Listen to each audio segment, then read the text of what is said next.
6일 매일 성경 함께 나누도록 하겠습니다. 첫 번째 문단입니다. 발람은 이스라엘을 달리 볼 곳에서 여호와를 기다렸다. 예. 왜요? 발락이 이스라엘을 달리 볼 곳으로 가자고 함으로 여러 각도에서 보려고 했던 것입니다. 두 번째, 발람은 이스라엘에 대해서 예언했는데 하나님의 성품과 예언의 내용이죠. 사람이 아닌데 사람이 아닌 것에 거짓말하지 않고 이게 공의로우시고 후회가 없으시고 완전하시고 말씀하신 바를 실행한다고 성실하시고 예언의 내용은 축복입니다. 이렇게 허물과 반역을 보지 않고 이스라엘과 교제하시고 이스라엘 애굽에서 인도하시고 이스라엘 해야 할 복술이 없고 사자 같고 움킨 것을 먹기 전에는 눕지 아니하고 이런 본문은 항상 병렬식으로 되어 있지만 여기서 먼저 핵심을 찾고 그 다음에 하위 레벨을 결정하면 더 이해하기가 쉬울 것 같습니다. 그래서 저는 이렇게 한번 해보았습니다. 제일 먼저 이스라엘을 하나님과의 교제하는 것이죠. 근데 그 하나님이 어떤 분이냐면은 허물과 반역을 보지 않는데요. 긍휼과 자비하신대요. 그리고 이스라엘 애굽에서 인도하시는데요.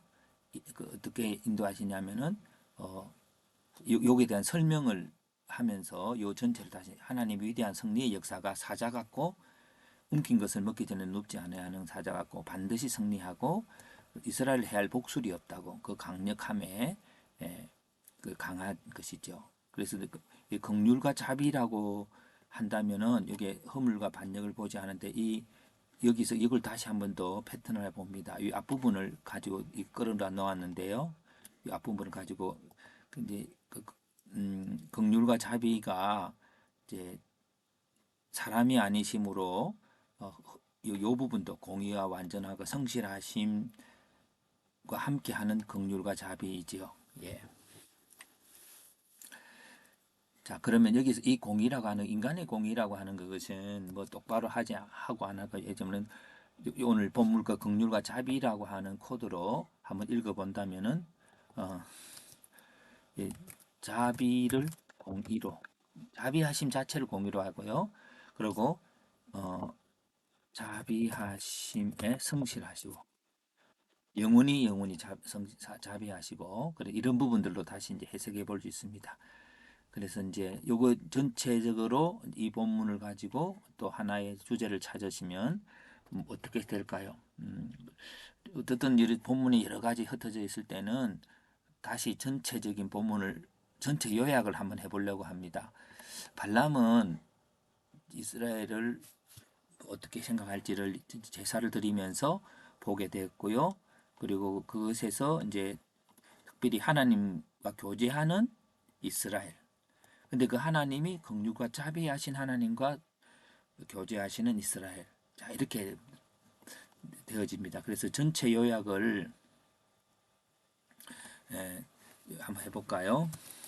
발람은 하나님과 교제하시는 하는 이스라엘을 보았다.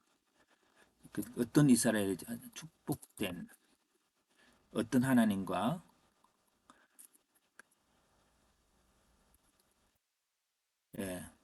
어떻게 해요? 영원히 성실하시다는 말을 영원으로 봤습니다. 이것이 이제 한 문장 요약으로 봅니다.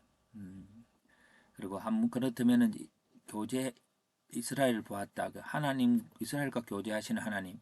어, 이렇게 해야 되겠네요. 하나님과 교제하는 이스라엘. 이게 또 좋은 제목 같아 보입니다. 예, 이스라엘을 바라보는 거니까요. 하나님을 이해하려는 게 아니라 이스라엘에 대한 거니까 이스라엘과 하나님과의 관계는 교제하는 거. 성품은 긍휼과 자비와 완전하심. 그리고 이제 전능하심도 다 포함하겠죠. 완전하심, 전능하심도 볼까요? 전능하심도 완전하심의 한 부분이니까요. 이스라엘의 영광은 애굽을 쳐서 이겼죠. 사자처럼. 그래서 이스라엘 대하는 저는 축복입니다. 자, 그래서 요 핵심이 결국은 긍휼과 자비지요. 우리가 바라보는 것은 십자가에 지불하신 대속의 은혜로 우리는 영원한 승리자가 된다.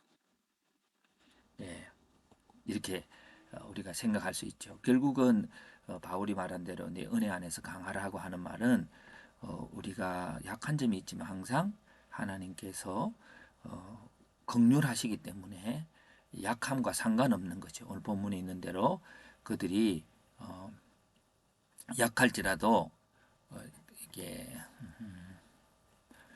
어디 있을까요? 이게 반역을 21절에 이스라엘의 반역을 보지 아니하시고 허물을 보지 않는다고 하시는 그 부분들의 사람들은 이해하지 못하기 때문에 이 그 전능하심 이 머무 축복이 머무는 이스라엘을 이해하지 못한다고 볼 수 있습니다. 그렇다면 어떻든 이런 것들을 내 자신에게로 가져오기 위해서는 우리는 우리의 미래를 바라보고 있습니다. 누구든지 미래를 예견하기 원하죠. 그래서 하나님의 긍휼하심으로 바라보는 이 긍휼과 자비로 이렇게 해서 이 미래를 결정짓는 요인은 긍휼입니다. 하나님이 완전한 하나님에 대해서 모르는 사람들은 없지요. 그러나 긍휼하신 하나님에 대해서는 주님의 십자가를 통해서만이 우리가 인지를 늘 바꾸어야 되고 또 그렇게 그런 것과 믿음으로 싸워야 하는 인지 내용이지요. 그래서 현재 상태는 하나님과 교제하는 자고 미래의 상태는 축복이죠. 그리고 현재는 하나님과 교제하는 자이지만 나그네이죠. 나그네. 땅도 없고, 결정적 군대도 없고 아직까지 뭐 나그네로서 그렇게 이동하고 있기 때문에 뭐 그런 무거운 무기들도 없을 것 같습니다.